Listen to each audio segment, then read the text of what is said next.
어머니와 생이별을 한 10살 소녀는 백발의 노인이 됐고 어머니가 계시는데 한 번도 못 뵙고 먹었기 때문에 이제 볼 기회는 없을 것 같고 기회가 있다면은 한 번 좀 고향을 가고 싶은 게 제일 그리운 소원입니다. 가족의 생사만이라도 알고 싶다는 절절한 바람들이 평생 놓지 못한 희망과 함께 전해졌습니다.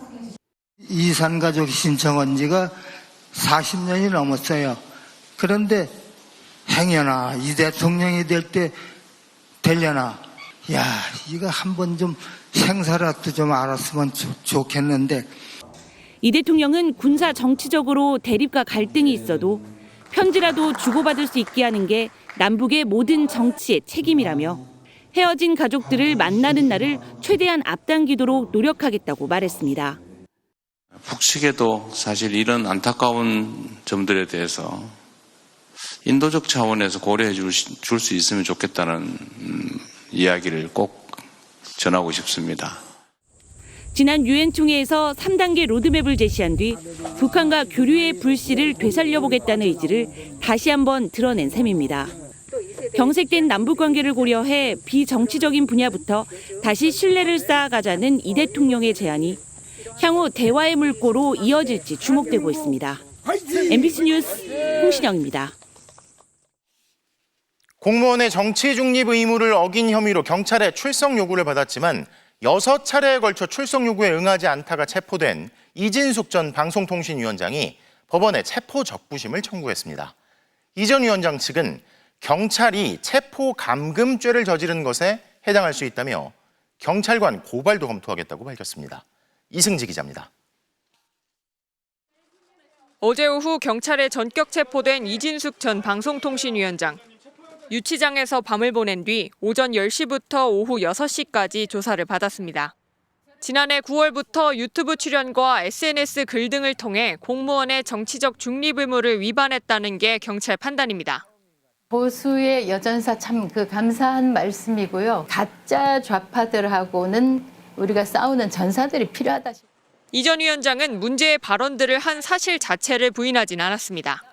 다만 감정을 표현한 것에 불과해 범죄가 될 수 없다는 주장을 펼친 것으로 전해졌습니다. 특히 부당한 체포라는 입장을 고수하고 있습니다. 압송 당시 기자들 앞에서 수갑찬 손을 5차례나 들어올리며 강한 불만을 드러냈고 자, 이진숙 여기 수갑 차고 있습니다. 그것도 모자라서 이제 저 이진숙한테 이렇게 수갑까지 채웁니다. 조사를 앞두고 수갑찬 사진을 찍어 변호인을 통해 공개하기도 했습니다. 이 전 위원장 측은 경찰의 6차례 출석 요구서가 일방적이었다고 주장했습니다. 국회 일정 때문에 경찰에 불출석 사유서를 보냈지만 이를 법원에 보내지 않았다는 의혹도 제기했습니다. 그러면서 경찰 고발도 검토하겠다고 했습니다. 불출석 불응하는 외양을 가장해서 체포영장을 신청하고 체포영장을 발부해서 집행했다는 것은 경찰이 합법적 권력을 가장한 직권남용 체포 감금죄를 구성한다고 봅니다. 경찰은 6차례 출석 요구 모두 이 전 위원장 측이 인지할 수 있도록 통보했다고 강조했습니다. 불출석 사유서도 체포영장 신청 당시 법원에 함께 제출된 것으로 전해졌습니다. 이 전 위원장은 적법한 체포였는지 판단을 받기 위해 법원에 체포 적부심을 청구했습니다. 작년 한 해 체포 구속 적부심 석방률은 7.9%. 그나마 석방된 것은 대부분 구속 적부심으로 체포 적부심 인용률은 지극히 낮다는 관측입니다. 이 전 위원장 체포 적부심은 내일 오후 3시 서울 남부지법에서 열립니다. MBC 뉴스 이승지입니다. 국가정보자원 관련 화재로 발생한 전산망 장애 복구를 담당하던 공무원이 스스로 목숨을 끊었습니다. 충격적인 소식에도 복구 작업은 계속돼 민간 연구진까지 투입해 타버린 전산망을 되살리는데 총력을 쏟고 있습니다. 이승섭 기자입니다. 국가 전산망 장애와 관련해 업무를 담당하던 공무원이 투신해 숨졌습니다. 오늘 오전 10시 50분 정부 세종청사 중앙동 본관 건물 바닥에서 행정안전부 소속 50대 공무원이 쓰러진 채 발견됐습니다. 신고를 받고 119 구급대가 출동했지만 공무원은 현장에서 숨졌고 경찰에 인계됐습니다. 출동해서 따로 이송을 한 건 아니고 현장 사망이 확인돼가지고 이제 인계하고 개방성 골절도 있고 그래갖고 이제 의료지도 받고. 숨진 공무원은 행정안전부 디지털정부혁신실 소속으로 국가정보자원관리원 화재 이후 국가전산망 장애와 관련한 업무를 맡았습니다. 경찰은 숨진 공무원은 이번 수사 선상에 있지 않았고 수사 계획도 없었다고 전했습니다. 행정안전부는 사고 직후 예정됐던 중앙재난안전대책본부 브리핑을 긴급히 취소했습니다. 강훈식 비서실장과 윤호중 행정안전부 장관은 세종시에 마련된 빈소를 찾아 조문했습니다. 전산망 장애가 발생한 지 8일째, 복구율이 여전히 10%대 후반에 머물고 있는 가운데 정부는 전문 인력 등 800명을 투입해 24시간 복구 체제를 가동했습니다. 화재 원인 수사에도 속도를 내고 있습니다. 경찰은 어제 국가정보자원관리원과 관련 업체 등 4곳을 압수수색해 확보한 증거물의 분석에 착수했고 연휴 동안 추가 현장 감식에도 나설 계획입니다. MBC 뉴스 이승섭입니다. 통일교는 건진법사 전성배 씨를 통해 윤석열 전 대통령 부부에게 통일교 관련 현안을 청탁한 의혹을 받고 있죠. 청탁 이후 캄보디아 ODA 예산이 늘어났다는 의혹인데 MBC 취재 결과 1,300억 원으로 예산이 대폭 늘어나는 과정에서 사업 검토도 제대로 이루어지지 않은 것으로 확인됐습니다. 김건휘 기자의 단독 보도입니다. 우리가 개발도상국에 지원하는 대외경제협력기금 예산은 1년에 많아야 50억 원이었습니다. 심지어 지난해 예산 50억 원은 전혀 쓰지 않아 아예 불용 처리됐습니다. 그런데 바로 다음에 캄보디아와 인도네시아 지원 예산이 갑자기 1,300억 원으로 급증합니다. 김건희 국정농단 특검은 통일교가 윤 전 대통령 부부에게 캄보디아 지원을 청탁했는지 등을 수사하고 있습니다. 2030년까지 100억 불 수준으로 ODA 규모를 확대해 나가고자 합니다. 이 정도 예산을 신청하려면 사업 타당성을 검토해야 하지만 담당 기관이었던 수출입은행은 평가를 제대로 하지 않았다고 사실상 인정했습니다. 수출입은행은 국회 질의에 사업 제안서 검토를 적극적으로 했다고 하려면 평가 기준이 있어야 하는데 평가 항목이 작업 중이었다고 답했습니다. 평가 항목조차 만들지 못해 타당성 조사는 못한 채 예산을 신청했다는 겁니다. 심지어 이보다 넉 달이나 앞선 문서에도 1억 달러, 우리 돈 1,300억 원이라는 지원 규모가 명시돼 있습니다. 사업에 참여할 은행 모집도 안 됐는데 사업 규모가 이미 정해져 있는 겁니다. 당시 기획재정부조차 예산 신청액이 너무 크다며 의문을 제기한 것으로 전해졌습니다. 수출입은행은 기획재정부가 은행들은 1억 달러가 필요하다고 하는데 현실적인 수요인지 확인해봐야겠다고 말했고 결국 예산이 반으로 깎였다고 말합니다. 사업 검토나 방향 설정도 없이 예산부터 밀어넣는 과정 자체가 정치적 의혹을 피하기 어렵습니다. 수출입은행은 사업 제안서 검토는 예산 편성 전에 거쳐야 할 절차가 아니라고 판단했고 추후 별도로 평가할 계획이었다고 해명했습니다. 또 민간협력 전대차관은 국제사회 권고를 반영해 21년도부터 추진해온 제도며 은행들의 참여 의향서를 바탕으로 예산을 신청했다고 밝혔습니다. MBC 뉴스 김건희입니다. 어릴 적 본 만화 속 악역이 달리 보이면 어른이 된 거란 말이 있죠. 아기 공룡 둘리에 고길동이 있다면 달려라 하니엔 나엘이가 있습니다. 달려라 하니가 40주년을 맞아 영화로 만들어졌는데 이번엔 나엘이가 주인공이라고 합니다. 임소정 기자입니다. 매주 일요일 저녁 이 노래가 나오면 아이들은 하나둘 TV 앞으로 모여 앉았습니다. 살릴 거야. 엄마를 위해서. 삐쭉 뻗친 머리에 하트 모양 핀. 늘 화가 나 있지만 실은 엄마가 그리워 이를 악물고 달리는 아이 한이. 나엘이 건방진 계집애. 금수저의 실력까지 갖춘 얄미운 라이벌 나엘이는 어린 시청자들에겐 원성의 대상이었습니다. 많이 순화가 된 거예요. 나쁜 계집애 소리가 들어가면 안 된다 그래서 건방진 그런 걸로 바꾸고. 1985년 만화 잡지 보물선에 첫 선을 보인 지 3년 만에 TV 만화로도 만들어진 달려라 하니. 흔한 순정 만화 여주인공과는 달리 결핍이 있지만 씩씩한 여자 주인공은 당시로선 보기 드문 것이었습니다. 관심을 가지고 있으면은 그 아이들이 그렇게 곧게 성장할 수 있다는 것을 어른들한테 보여주고 싶었습니다. 40년이 지나 첫 극장판으로 돌아온 달려라 하니의 주인공은 나쁜 계집의 나엘이. 원래는 원작자가 주인공으로 생각했던 인물이기도 합니다.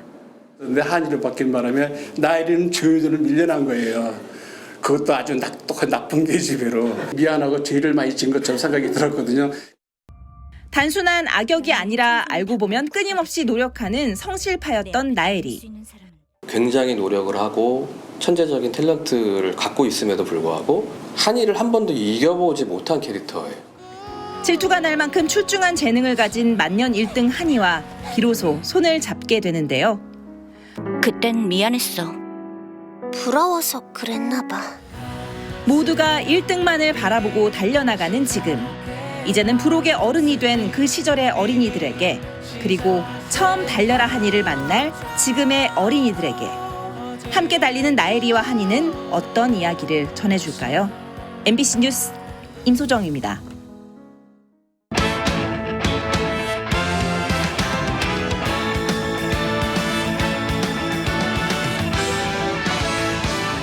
금요일 밤 스포츠 뉴스입니다.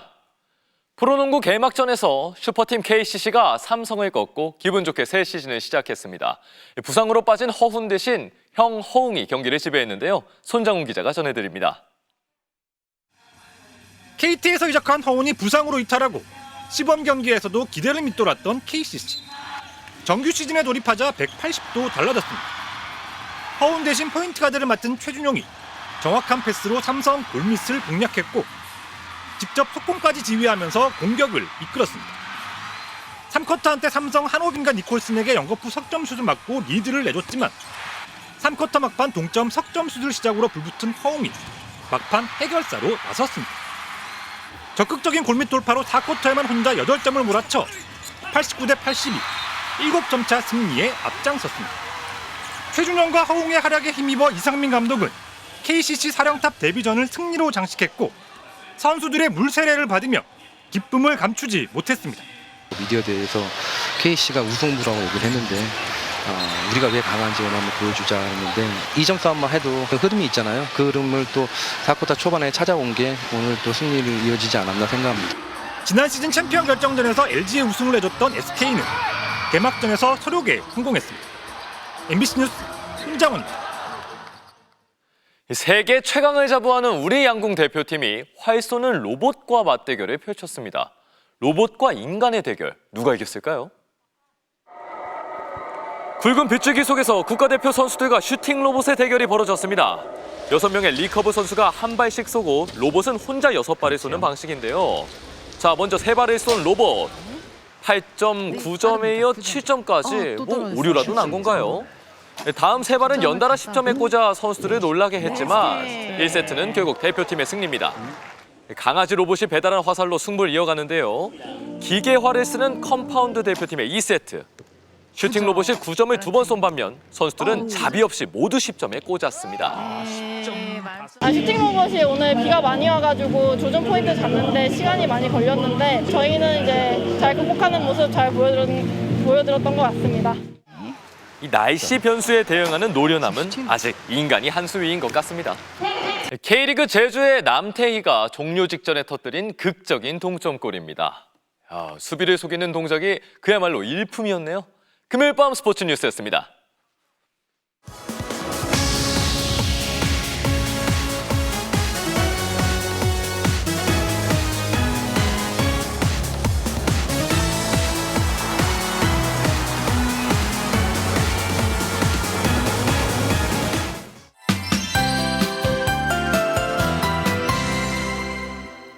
귀성길 전국 많은 지역에서 비가 내리고 있습니다. 제주와 남해안에선 바람도 강하게 불고 있습니다.